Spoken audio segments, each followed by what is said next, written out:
This video is a response to my previous video. If you haven't watched it, check out this link.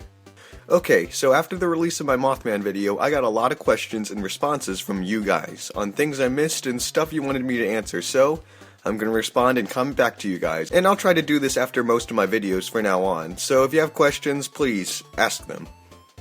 Alright, the top comment was probably to definitely continue the series, and yes, I will definitely will.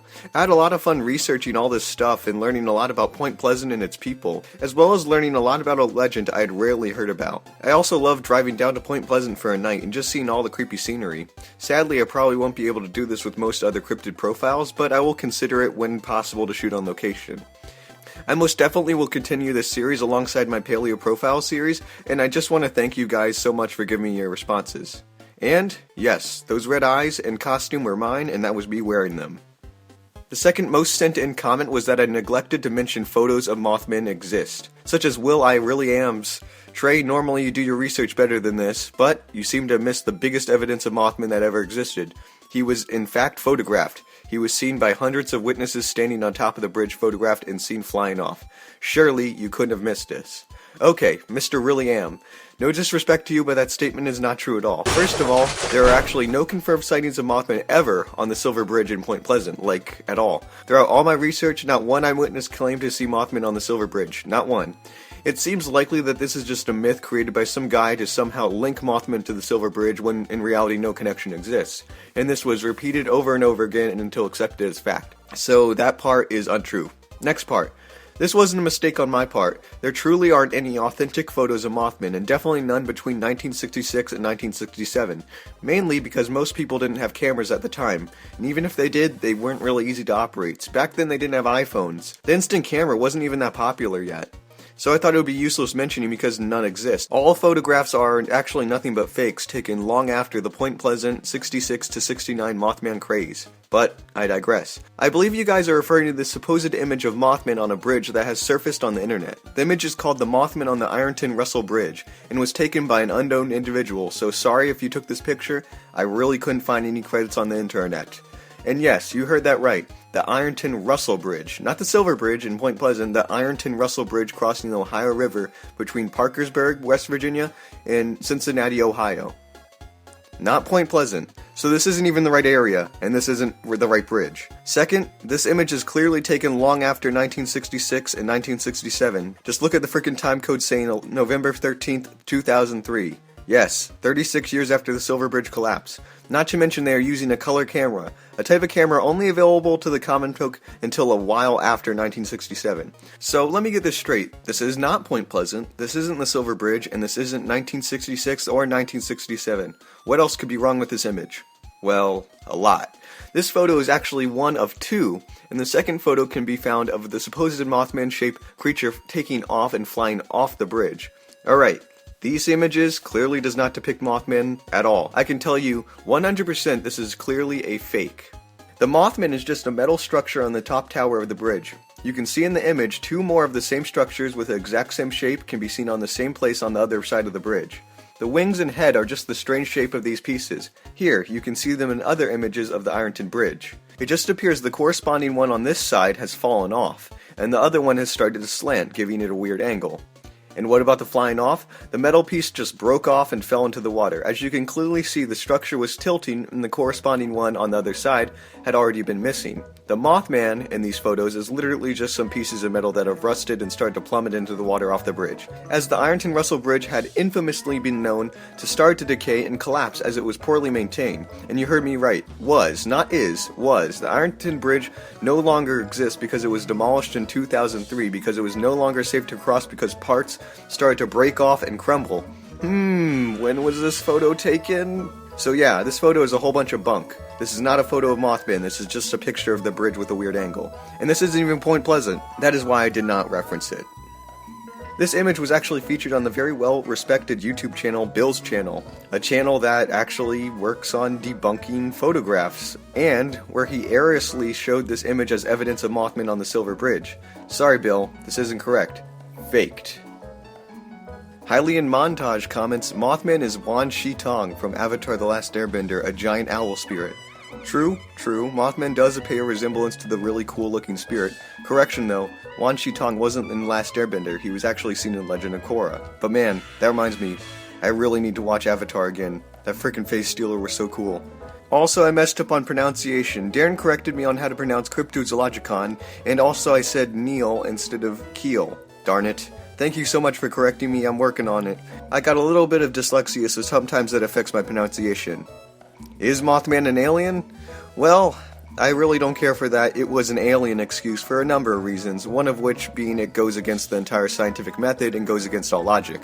And this commentary deserves its own video, but I think author and professor of anthropology Jeffrey McKee said it best when responding to comments about humanoid aliens like Mothman. He said, "First of all, we need to have evidence that it exists, and secondly, why would an alien from outer space look like anything from here on Earth? An alien from outer space would be totally different from what we have here on Earth, because they would have an entirely different evolutionary trajectory, and they might not even be carbon-based for that matter. For an alien to look like an Earth creature, it would be highly unlikely." Just think about it, humans would be closer related to bacteria and viruses than to extraterrestrials. Why should we just assume they would look exactly like us? Why should we assume organisms entirely unrelated to us would evolve the same exact traits in the same exact places for the same exact function? The odds of that happening are so unlikely, I don't even think it's worth noting. The thought that aliens would evolve entirely to fit the body plan of a human is such a geocentric and human-centric idea. Look, I just made up a word for this video, that it's not as much convergent evolution as human bias and opinion. True aliens wouldn't look exactly like us. That's just ridiculous. But as said before, this is just one of my problems and this topic deserves its own video. In final, we shouldn't just jump to an exceptionally unlikely conclusion. I also got comments referencing large prehistoric owls. True, there were large prehistoric owls, the largest being the Cuban giant owl, which stood 2 meters tall. Hardly as tall as Mothman, but the thing is to remember is that none of these owls lived anywhere near Point Pleasant, became extinct 11,000 years ago, lived in Cuba, an island, and above all else, these owls were entirely flightless, meaning they could not fly. For these reasons, I just think it's pointless to mention them. Johnny Pepperson says, maybe Mothman was a dinosaur. Well, owls are dinosaurs, so Mothman probably was a dinosaur. I also got a bunch of comments saying something like this. What if Mothman is just a yet-to-be-discovered giant species of owl living in North America? My best response to this comment is, when did West Virginia become the Congo? It seems very unlikely that yet-to-be-discovered megafauna, especially aerial predatory birds, exists, and have sustained a population and haven't been seen or have any evidence of their existence. The entire coast of America is so developed and so populated that it is basically impossible for such a species to exist undetected for 300 years, be only seen between a one short year span, and then have absolutely no physical evidence. For a steady population of large organisms to stay undetected for so long seems very implausible. Is Mothman a pterosaur? No, I didn't even bother to bring it up because it is so unlikely and so impossible I don't think it really was worth noting. We have zero evidence to suggest pterosaurs survived past the KBG mass extinction, and even if they did, we would have found a rich fossil evidence that they existed today, by now. Please don't give me that coelacanth nonsense because after the coelacanths reconfirm existence, we started finding post-KPG coelacanths, unlike pterosaurs, which we have found none. This subject deserves its own video, so I digress. Not to mention, all pterosaurs were quadrupeds, meaning they walked on all fours, and not on 2 legs, much unlike Mothman. Gray Alexander says, it's a mutated owl. Well, Gray, that's not exactly how mutations work. Gigantism is the type of deformity I believe you are referring to. Gigantism has never been observed in owls in the wild as far as I know, and probably when it does happen, the chick is quickly killed due to poor heart circulation, which in birds is a death sentence due to the bird flight being a highly balanced ordeal, and the mutated weight would make flight impossible. Also, gigantism will never result in an animal being 3 times its normal size. That never happens. All of this mutations cause an owl to grow 3 times its size is just a myth made up by comic books and Hollywood. So sorry, Gray, mutations don't work that way. The Basilisk Show made a really nice comment saying, also, you should try to do a thing like Cryptozoologicon, where after debunking the animal you say, but if it did exist, its biology and evolutionary history would be something like this, and then you create a ridiculous but still more plausible creature. Thanks, man. I was actually planning on doing a section like this for the entire series, but there was just so much to talk about and so much to discuss I didn't have time to add it in. So, I'll add it here and try to do it for future videos. So, in a speculative situation where Mothman is real, which I still find very unlikely, it would definitely be classified as a species of predatory owl. definitely being classified under the true owl or Strigids, a group of owls that includes some of the largest owls, such as the great horned owl, barred owl, snowy owl, and yes, even the largest owl in the fossil record, the giant Cuban owl. In this speculative scenario, I believe Mothman would share a close common ancestor with Strix Owls, commonly known as earless owls. The smooth, earless head of this group is closest to that of Mothman, and they also have extremely high eye shine, just like Mothman. Barred owls are actually Strix Owls, my top candidate for being Mothman. In my entirely speculative scenario, Mothman would be a large species of Strigid owl, and shares a close common ancestor with the Strix Owls. The genus and species I have dubbed Megalostrix papilio, which roughly translates to big owl moth. This species of owls became nocturnal predators and prey on basically any animals they can get their talons on. Growing to a maximum of 7 feet tall and having a wingspan of over 23 feet, Megalostrix are the flying reapers of the forests of the eastern coast of North America. Their populations have been seriously declining due to human destruction of their environment and decreased population of prey items. Now, Megalostrix are very rare and on the verge of extinction. That's just my speculative scenario, at least. Again, I don't believe Mothman ever existed, but if it did, this is how I would classify it. Tell me if you have any neat ideas in the comment section below. My buddy Robin actually made his own speculative scenario of a real Mothman. He interestingly chose Mothman to not be an owl, but an extremely diverged species of bat, which has convergently evolved with owls to take on an extremely owl-like appearance. He named them the false owls. Very, very interesting, Robin. My last response is, my man, Rex HG Chin comments, we all know it's an anurognathed.